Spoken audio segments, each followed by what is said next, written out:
New Lil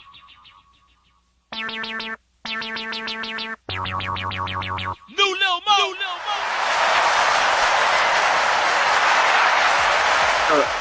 Talking to some of the actual viewers of ForYourMeth.com, they said that you were doing a radio show in Maryland. Not anymore. I've been off air for almost a year, but I did have one on a station called WPGC, which is a CHR. So yeah, I've been off air for a while because it's trying to do an album and radio at the same time with a very competitive market. This is a very competitive market. I'll just take a hiatus and just keep it moving. Yeah, I noticed that throughout the years since 2001, you kind of like do the opposite of what most artists do. You kind of take a hiatus, and it seems to work out for you. You had a couple of hits that were in the top 20 on the billiards, but I mean 2001, then 2003, then 2005, 2007. Why the jump from 2007 to 2011, though? Every other one seemed to be 2 years. Why 4 years now? Well, usually in the interim of instead of doing 2 years, the industry changes literally every 5 years for recording artists. So I had to take a hiatus. Not only did I have to get my business structure together, because coming off of 2005, that was my last major label I was with, so I went straight independent after that.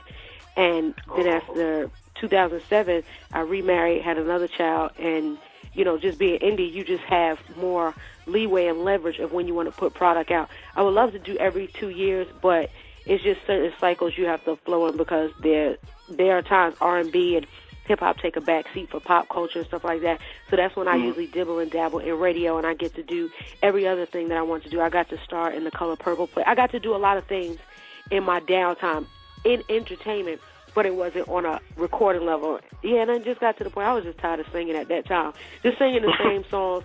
I had to restructure my whole, business partners and my whole band and everything that was going on. And it's not like anything goes wrong, because there are some people that are with the same people forever, and I wish that I could have it that way, but sometimes you just grow apart from people. Like a lot of people I had around me were people that were personal friends that I realized, were just around just because they thought they were supposed to be artists, and I told them to have a seat, because, when you find out people's ulterior motives, then sometimes you just be like, you're not going to use my coattail to try to ride this thing on out, because it's already hard enough as is. Had I known that in the beginning, then I may have taken a different approach to what I would have actually contracted or hired them to do. But people normally show their true colors after a while, and it's just like, you just let it go, and then you just do what you got to do. It was a lot of my infrastructure my internal structure had changed. It's like I switched the whole game up. Well, one thing about the game totally changed too, where before the label would go ahead and get you on the radio, and they would build your fan base online and build your credibility that way. And it seems these days, from what I hear from all the labels, it's like you kind of build it yourself. Being indie, has that worked better for you? It's almost the best of both worlds. I'm glad I didn't start out indie, then have to go major.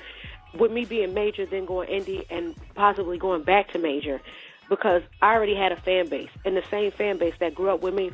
Now that some of them have children, they, maybe their children grow up with me. So it's just like I've had a consistent fan base. So whenever I'm in the social or online media, a lot of people are able to relate. It's like, I'm still jamming to your same song. My kids love you. So I've never let go of my fan base. That's one thing that independent really put me more hands-on with that I did when I was with majors. And they was like, nah, you're not supposed to be that hands-on. You're not supposed to be that approachable and stuff like that. And I said, you a tell, because I know at the end of the day, none of this major stuff lasts forever. And I saw a lot of people losing their job, and I'm just like, if they could lose their job, I didn't want to lose my fan base, because I don't ever like connecting myself via someone else.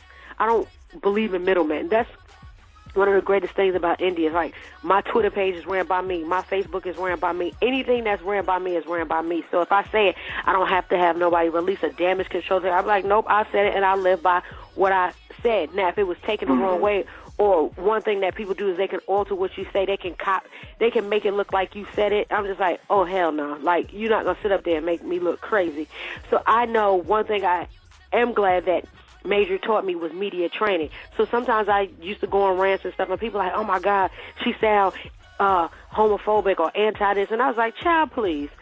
Everybody that know me know that I'm the last person on this earth that's against anything. I'm so pro, you know, a lot of people are like, Dag, like, you really are super cool, and I'm so approachable that if somebody asks, well, when you said this statement, what did you mean? I'm just like, read it, and how does it make you feel?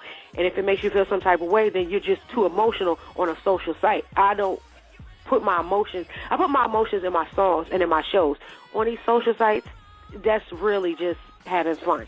So I take none of this serious. So I just be like, you know, believe half of what you see and none of what you hear. Because unless you hear it out of my mouth, half the stuff that's on the social sites, people, you know, they say put a secret in the circle. By the time I get back to you, it's been transformed into something else. That's how it is. So I have no problem ever straightening my face when it comes to that. So my approach with everything now is just like, that's why my whole business and company is ran, it's the family owned. Me and my husband, we manage myself. We have people that work with us, with our company, that are, you know, part of our staff and team. But I be like, anything they say, well, we want you to, I say yes or no. Nobody makes decisions for me anymore. So, you know, I maintain that. So that's one of the great things about being independent, is having your own mind. You're really no one's puppet. See, one thing I love about you, since you've been out, like, you worked with everybody, and it seems like you still have that, like you said, you're approachable at the same time. You know, it's like you didn't get the swollen head about everything. A lot of the artists that, you know, that are around, like, they have a way that they don't meet and greet the fans. Like, some people said they've met you either from the radio when you were in Maryland, and, you know, just saying the kind of person you are. Like, what keeps you so humble? Just the fact that I know people talk, and you never get a second chance to make a first impression, and then you just never know what your last thing is going to be said about you. I live every moment as if it's my best and my last. I've met people times, and I would say before I was Lil Mo, and they've acted, you know, I don't know if they were celebrities or if they just had, you know, see, people give people that title so quick, and I'm like, you know, when you're a celebrity is when you've become iconic and you've changed the game. You've done something to change the world. You've done something to change your situation. Making money doesn't make you a celebrity, because some of the richest people aren't even entertainers. So, like, to me, my doctors are celebrities. Why? Because if I'm on the table or something, they hold my life in their hand. They can literally inject me with something that can put me out of my misery, and they could become famous for being the one that took me out. I mean, you know, so the term celebrity and remaining humble, I don't think they coincide with each other. It's humble people that a lot of people know, and they potentially become famous, and they're celebrities. Those are people that I feel that people inject them with this attitude. People give them that right to have this attitude and this persona that I don't think is not only not of God, but there's no way that you can say you love God and then treat people any kind of way. And I've seen people treat people some kind of way, and I'm just like, they won't be around long. And then I've seen people try to do so many publicity stunts to try to remain relevant, and it doesn't work. So those who walk around with a nasty attitude or crazy or just be obnoxious, they don't last long. And half the time they're just so internally damaged that even the people that's around them, like, if it wasn't for the check, they would probably leave. And that's why there's just a lot of people, they pay to try to stay famous, and nobody cares. One thing I love about the world now is that nobody really cares. Like, you could literally try to put out an hour, spend all this money, and something happens, and then all the money your label done spent, and then people won't care. But it'd be the people that slow grind. That I ain't had an album out in a while, but we put out, I leaked my single just online, and we've had hundreds of thousands of views, and that's not with no major push. The only TV station that was playing it is VH1, and it's like a slow grind. So I'm just like, yo, people still rock with me, while everybody else, oh, Ma, we don't see you on this show. I was like, okay, but do you know how much it costs to get on that show? I was like, I'd rather them come to me, because I've done a lot of work to build up to the point where they can call and ask me to come through, rather than, all right, well, I'm gonna pay to have it. So I'm not paying nobody to be my friend. That's out the question. Yeah, that is out the damn question. A lot of people pay when they see them sitting on 106 and Park. They think, oh, just because they're albums out like here. Every show, I'm just like, yeah, can't nobody tell me, oh, well, your record have to be this to get on this. I was like, well, I was on there before, so that's not just a customary thing that I came through, and we ain't throw crap all around their green room. We ain't wasn't coming on that high or drunk. But I realize that's why I'm still around, because I just have a great reputation. And then even though I know the politics, the red tape, and the powers that be, they have to